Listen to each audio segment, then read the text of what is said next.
Bitcoin, I'm still, it's just going sideways, this thing, but I'm looking for this move up, and then the 3, 4, 5 still in Bitcoin. So nothing changed there. And then a quick look at the GDX this morning. Now, in the GDX, I've got this A up to here, B to here, which hit the 50% retrace fib of the A wave up. Then I've got an ABC for a 1 in a diagonal of the 4. If we take this low out at 1830, watch these fibs here, 1795, 1769, 17, well, it's below 1729. We're going straight down to 15.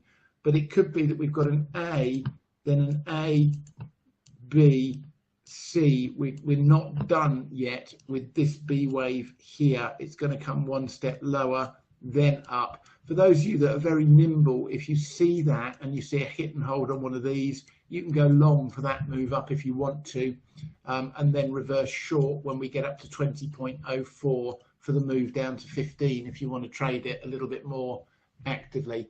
Okay, I'll run through all the stock positions that we have later on this morning after the market is open. For now,